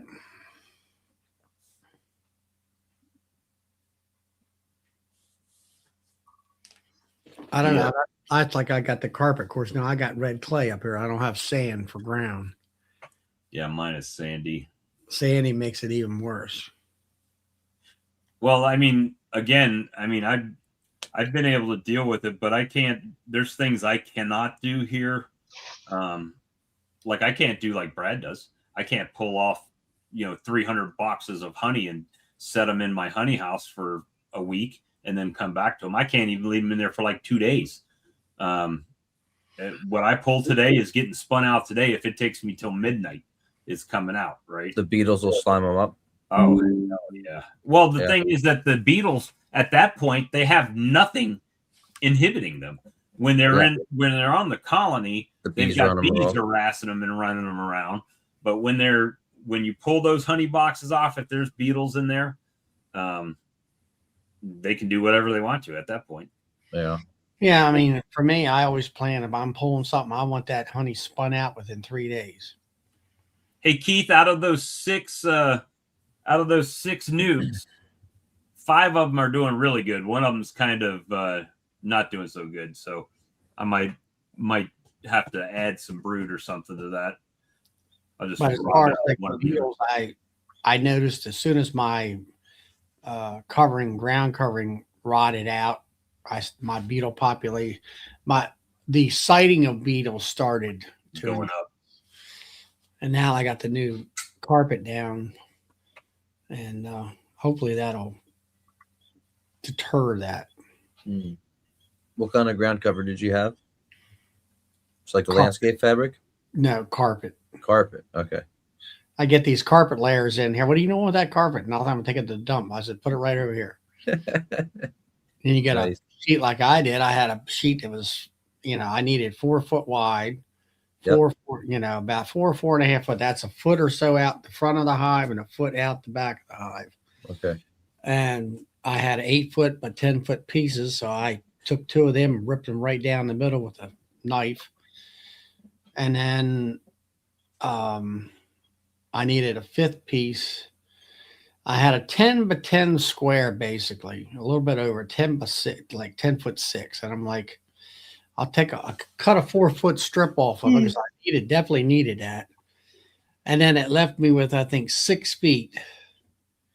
And I'm like, I could use another 4 foot, but I don't want to waste that 2 foot. So I'll use that on maybe cut that piece in half where it's 6 foot by 5 foot. And it'll wrap around the hives in the wintertime and keep the wind off of them. Now, it doesn't hold too much moisture if they're wrapped around? Wrapping around, well, you put the fuzzy towards the hive. Okay. And that backing, have you ever noticed the backing is usually kind of like smeared with glue? Yeah. It's kind of got a gluey look into it. Okay. So it sort of wicks it away. Sheds that water off. Okay. It gets wet, but it dries out. The main thing with the carpet for me is the wind blows, from the back of the hive towards the front, and it's a major wind block. Nice. It's You not could so have had what I had to do this week. I had to get a sewer line replaced from the house to the septic tank. Mm. That was fun. That was what was wrong with it. Yeah. So over time, what had happened is, coming, I don't know why it was plumbed this way in the 60s, but comes out of the house, then it makes a 90 to the septic tank. Okay. So what had happened is over time, where the clean out was at that 90 had settled. So it was holding water. So they had to dig it out. They cut it out and replaced it and lifted it to make sure it was sloped appropriately. Yeah. And then worked like a charm after that. Nice. Good. So, no more backup. I could get a flush in. That would work. But if you went to take a shower, after about 2 minutes, it would just start coming up in the drain. It would just back up in the drain. If I ran the washing machine to do clothes, it come would back that way too. Flood everything out in the bedroom and the bathroom. So yeah, it was difficult few days, but we got it fixed. It's fixed now. Quick $1,000 disappeared. Charlie, I saw one of my red queens 2 days ago. Red queens. She's a 4-year-old. Whew. Are you grafting from her? I'm planning on it. Well, you're already set up to start grafting, or have you already done your first round?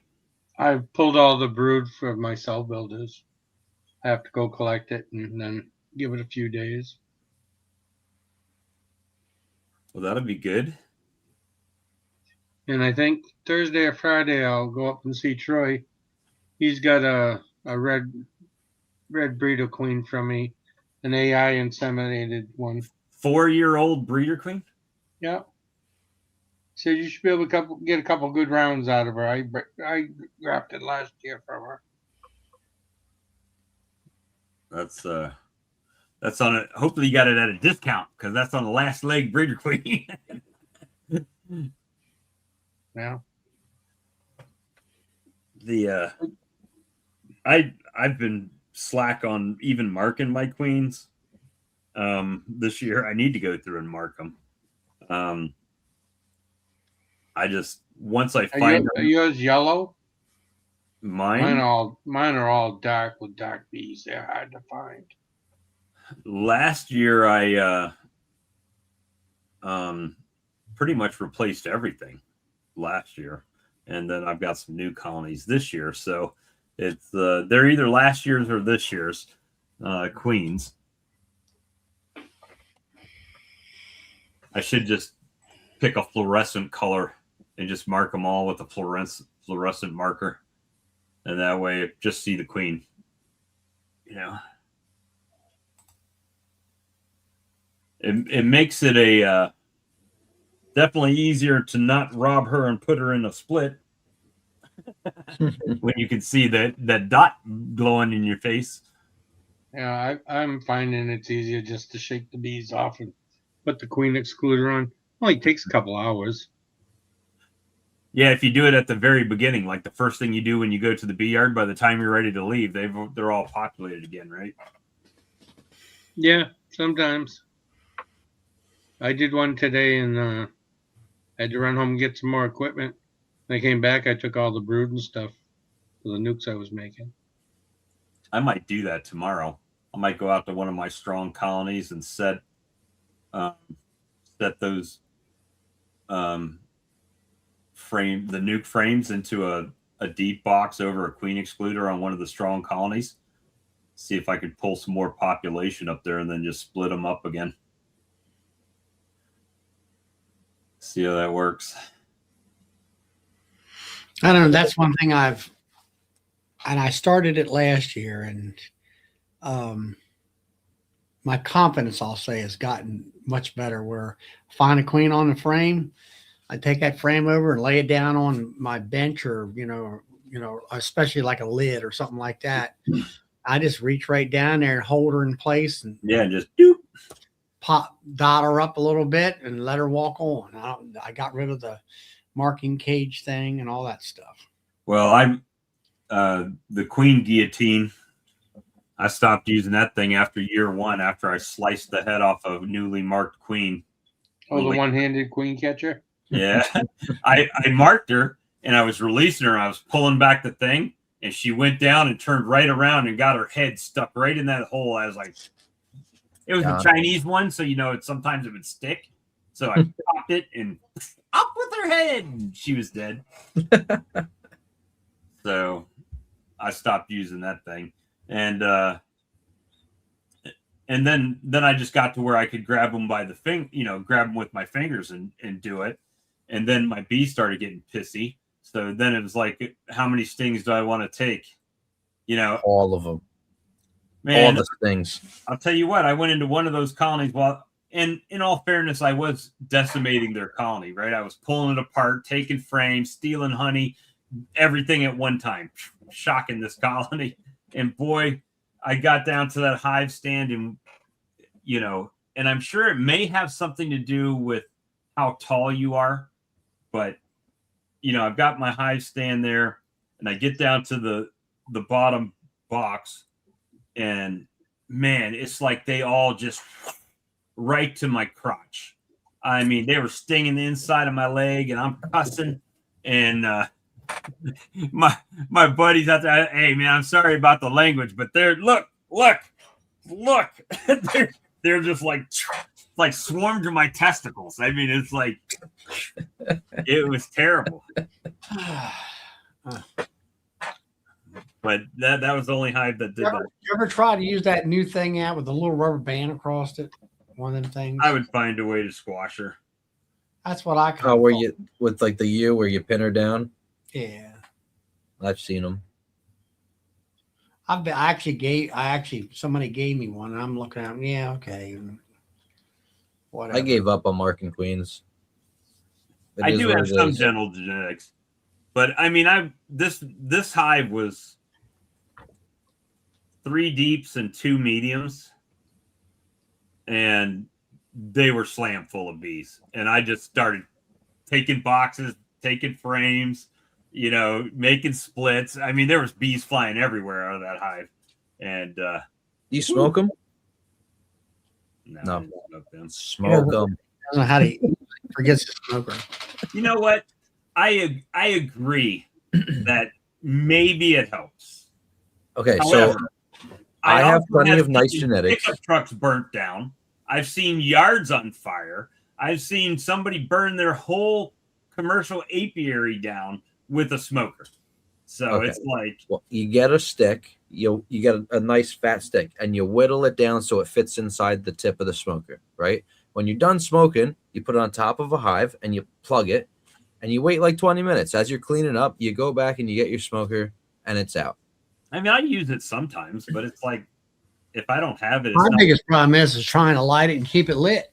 Yeah, I No, mean, and that's the other thing. I've lit one. I've used it on one colony, set it off to the side while I'm doing the inspection, and then get there, I have to relight it again, and it's like, just, That's why I got myself a B-Techno smoker gun coming in. Oh, you got one of those? That's because y'all got all that money to spend on that stuff. Like the vape liquid in it, right? Yeah, the vape gun. Cool. Haven't got it yet, but I'm How much did that cost? I was one of the, what do they call it? A GoFundMe type page, it was like a couple $100. Okay. Not terrible. But But that was the initial launch of the product. that was a launch. It was a launch thing where you got it for basically. Oh, I was think. it the I mean, I got a crowdfunding? case with it. Yeah, I got the crowdfunding. gun. I didn't get the battery because I already had batteries, and then I got some extra wicks and some extra juice and stuff like that. So It's basically a vape. Yeah, you just go to the store, you buy a vape, you blow clouds on them. the big thing with me is I think I'll pass. I'm like Bob. I don't really use the smoker that much. I find it pisses them off more so than anything else. If you've had a legitimately pissy hive, they don't give a shit about that smoke. Oh, I had a hive last year. They were so, it didn't matter how much smoke I put on them. They were in my suit, everywhere, stinging through my suit. They were so pissed. Yeah, it's like yeah, Hey, Dad. Mike, pinch. I know. Pinch. Well, actually, what's funny is I treated them for mites, right? And I went back 2 weeks later. I'm like, okay, here we go. I popped the lid, and they didn't rush out at me. I they had think a high time mite of load. day also makes a difference when I go in them. If it's in the middle of a nice day where all the foragers are out foraging, much nicer bees. Much Yeah, if you got, like I've seen that. Like if I have to get out there in the afternoon after work, that behind that barn, the shade is there, so they are all in that part of the hive area, and they're meaner. Get stung more so then. Oh, But yeah. now if I go out there on Saturday at midday where everything is bright and sunny, like Bob says, they're all out. And I can go through them hives, and most of the time, open them up. This is what I never could understand. People, first thing to do is they go up the hive and they got to blow a pile of smoke up in the front of the hive, or pushes they them open back the in and top, up, right? or they open the top hive and they blow smoke down in there. I'm like, why? They haven't even come out at you. I mean, why? And I usually open them up, and if the bees are on the inner cover, and I just put that off to the side. And a lot of things will make a difference too. Is there a dearth on? There's a dearth on. They're defensive because they're trying to stop the robbing, right? So yeah. So then I just go in there, and then usually I just kind of take my finger and flick the bees out of the way so I can put my J hook in there and pull the frame up. You pull up a few frames, or you just go in there and they're like, yeah, what do you want? And you go do what you want to do, and nobody's fine. Then that one hive there, it was a little more defensive, but then I said, I got to kill this queen. Well, then I went in there, like you say, on a Saturday in midday with lots of sun, totally different attitude, nice and calm. Now it's queenless. Hopefully the new virgin will get mated and everything will be fine. But no, my big thing is you sit there with a smoker and it takes you 20 minutes to get the stupid thing going. And then it goes out. You let it sit there and you don't use it for 2 or 3 highs, and the sucker's out. Not where this vape machine, if I only need 30 seconds of smoke, that's all, it's perfect.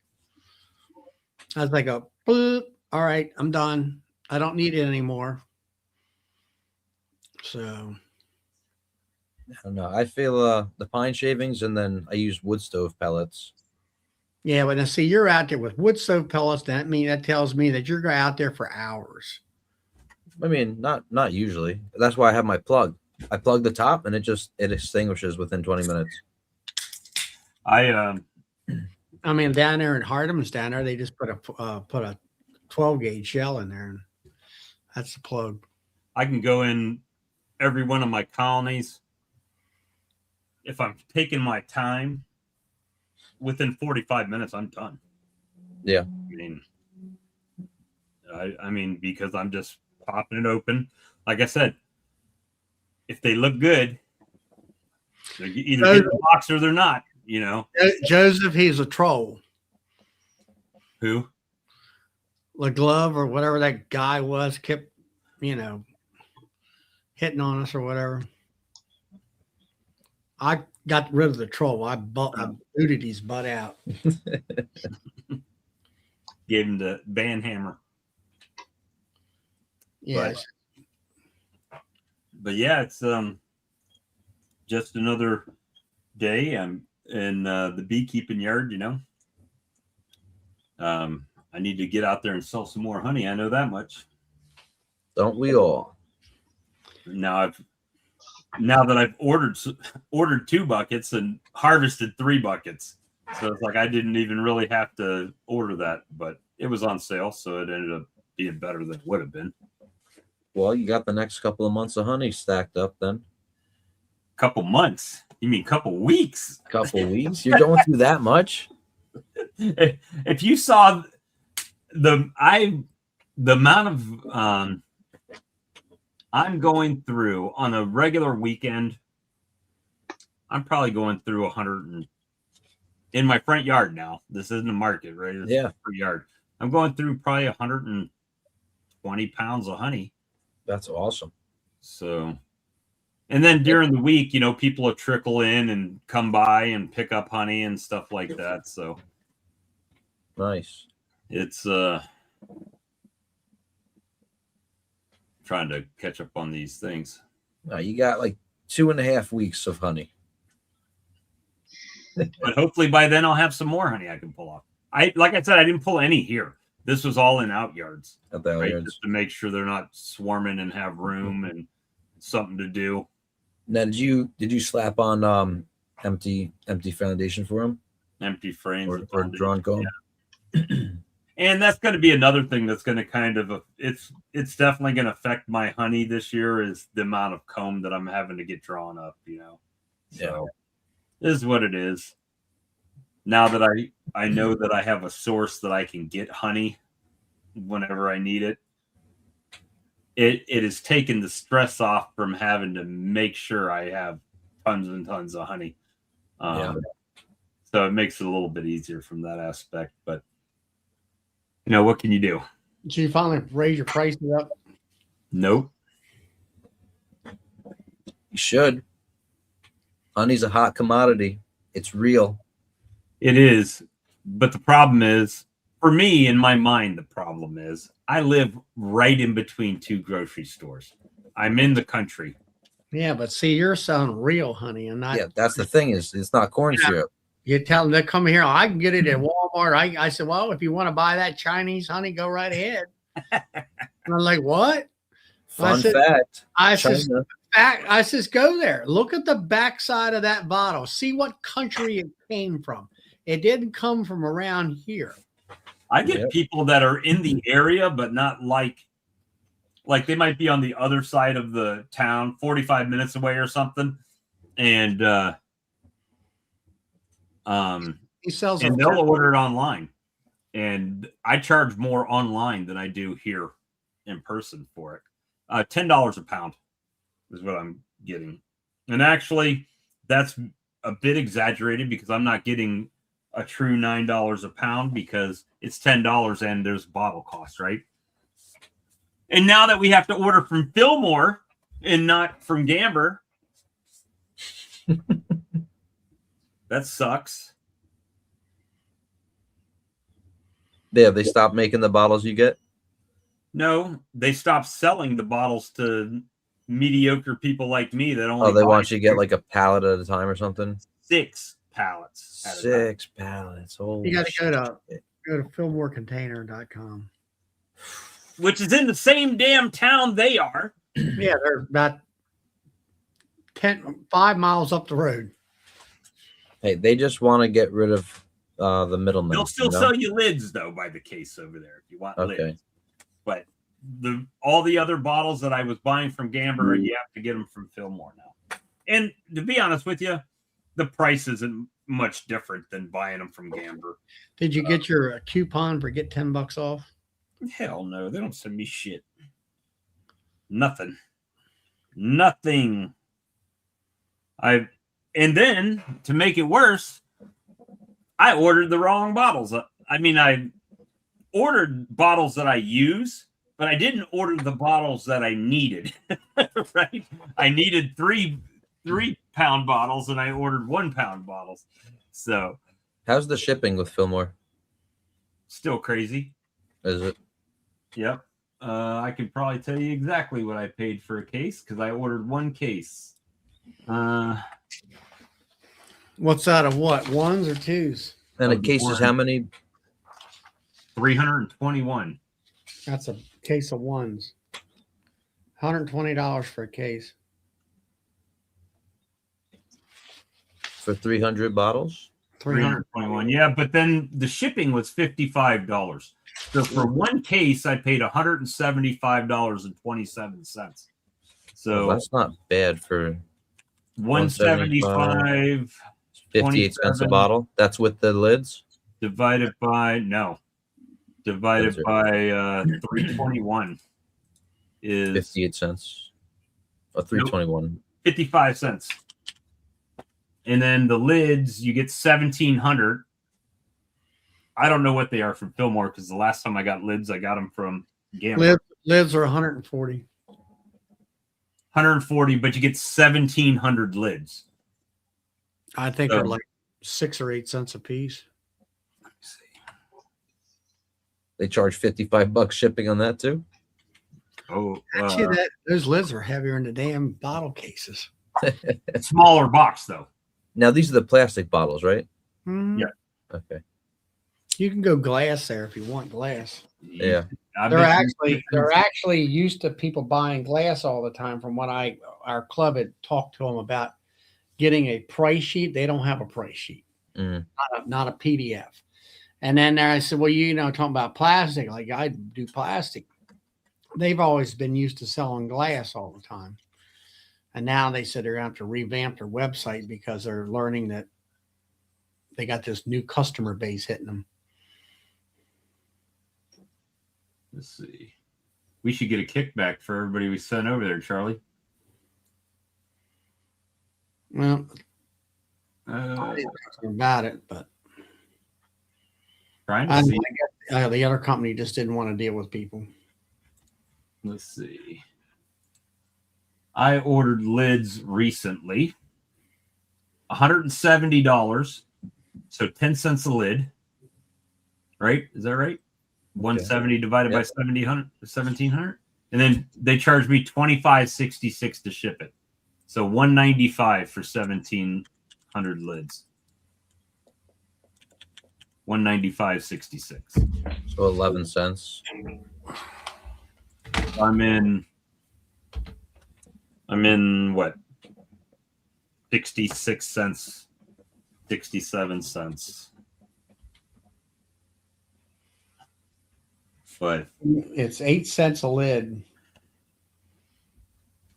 for the price I got right here. when was the last time you ordered? I haven't ordered yet. No, I ordered in February. Well, right now they had it at $140. Of course, they're on sale now. I ordered them, then they went on sale. That's how that works. Oh, Who's that through? Gamber. I don't know what they are through Fillmore. Fillmore's 140. And then they probably charge twice as much shipping. I like my glass jars that I get. Yeah, the problem with the glass for me is the shipping. The shipping is going to make it a bit high, and then on top of that, we've got the storage on glass is a pain. Well, so is plastic because they're in these big giant boxes. I put them up on a shelf. I can pick up the whole box and just put it over my head. Put it on top of a shelving unit. Can't do that with glass. Not at least 321 bottles at a time. Yeah, that's true. I don't know. With So today, why do you like glass, or just the idea of it? well, it's just, people are concerned with the PFAS and plastics and microplastics. And, I tell them I'm crunchy, which I am, and I can get $15 a pound. You're going Which to Did have you know you store it in that buckets? glass, that lid, that bottle is going to cost you $1 and something. Yeah, $1.07 shipped is what I'm usually getting them at. But so when I harvest, I'll put it in like the 5 gallons, and then I immediately jar it up. I don't. I learned my lesson on that. Yeah, I jar what sells. Yeah, that's how I do it. Unless you only got one size bottle. Yeah. I got The, 1, 2s, and 3s. And that's how I did it too. Is that if I'm selling more 1.5 pounds this week, and that's what I have to fill back, I You'll jar bottle more of from those. that bottle. And then Gotcha. I jar on the fly. I mean, I have so much in my office, 3 of each. Now you've got the bottling tank though, right, Charlie? Yeah, You've got the metal one. I got the Maxan bottling tank, and I mean, let me tell you, if you're doing a bunch of honey, Yeah, that's worth it. it is worth the investment. Believe me, I should have bought that thing 10 years ago. And I sat down there 10 years ago, and that was when Maxant's 16-gallon was $1,200. Mhm. And I'm They're like, probably like how in the world 2,500 do now. you, how in the world do you sit there and justify $1,200 when I can use a plastic bucket With the honey gate. with a gate? Well, when you get one of them and you can go there and the honey's kept at a constant temperature, with it where it flows nicely, Yeah. and you got the one drip valve, it makes a world of difference. A world of difference. It is like, it's like everything that you do, farming or whatever, getting the right piece of machinery to do the right job just makes the Always. whole job easier.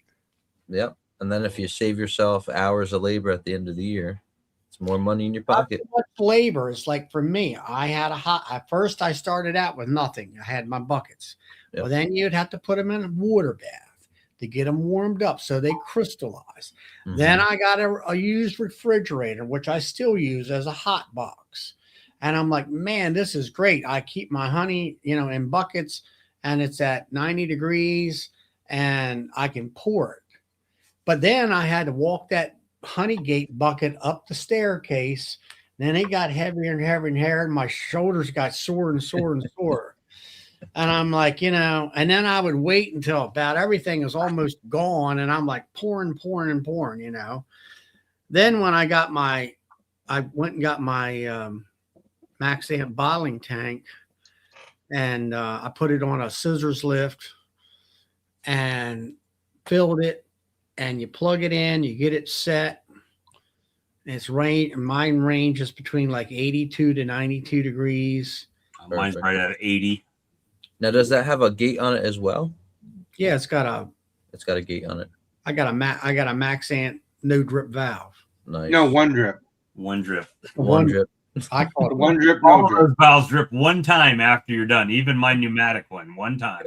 It has a drip, where you pull it down and Yep. all, and I wouldn't have nothing else. Nice. The It's that would be it's good like too. going from a hand crank extractor to a motorized extractor. And I look at them people. I says, look, this ain't 1926. This is 2026. I said, they got this stuff called electricity. 1926, they'd pull the frames out and they'd step it down like the Italians make the wine with the I feet. guess. I don't know. I'm not I Love Lucy either. Yeah, But Back then, it could have been all cut comb. I don't know And many everything was people that natural have drawn. the valve that I have, and I love that thing. But anyway, I mean, I got that. I got my extractor. I got an 18 frame Man Lake extractor. It's okay. It's nothing to write home about, but it does a good job. That's all I'm ever gonna need. And I got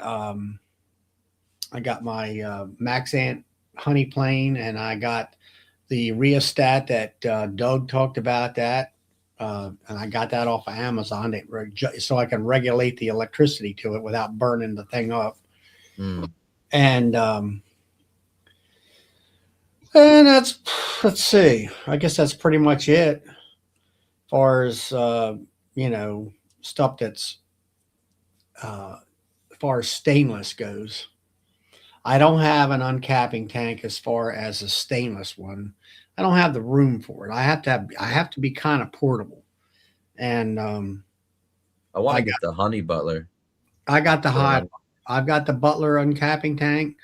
And going from a 5-gallon bucket with with the comb uncapper thing that clicked on it, and trying to put a paint strainer in there, and so you can, and I put a gate on the end of that, because there's a lot of honey that comes off of uncappings. There is. Well, I'll tell you one thing. I got that Hive Butler, and then I took 2 frames and put in it, and then I screwed that uncapping capper, which is that snaps on your 5-gallon bucket, because I use plastic frame, so it holds that frame in there.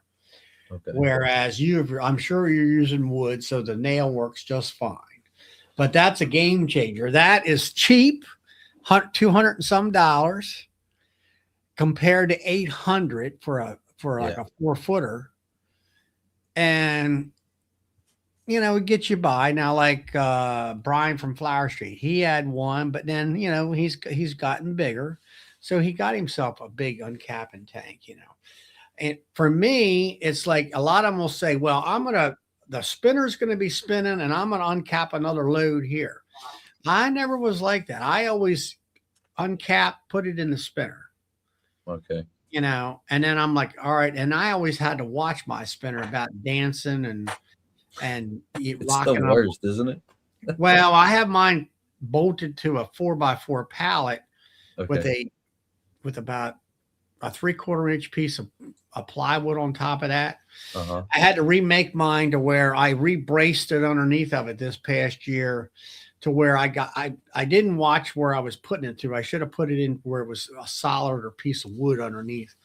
I got that taken care of. And so I made like an A, right? And then I bolted my legs down to that, and I made them long enough where I could stand on it, and I could have someone on the other side stand on it, so when it's spinning, it doesn't really go anywhere. Set a bucket of honey on each one of the legs. Yeah. I got a friend of mine. I had never really seen it work, but he put it on some tires, and the tires. They probably pull the shake out of it and keep it steady. Pulls the shake. I bought the Hilco springs. They work fantastic. Mine not even bolted down. And I think springs might work just fine too. No, they do. I put 1 frame in my Maxim. What is it? The 6.9. I put 1 deep frame. Turned it wide open, and it's not bolted. It doesn't leave the floor. Well, ladies and gentlemen, we've been going for just over 2 hours. I'm going to go ahead and end the live stream right now. I appreciate the people that have ordered from my website while we've been on the stream, Keith and Sharon. Appreciate you guys. I'll get that out tomorrow. And good seeing everyone this week, and we'll see you again next week. Thanks for stopping in. Good night, everyone. Night, everyone. Good Thanks, chatting Bob. with you all.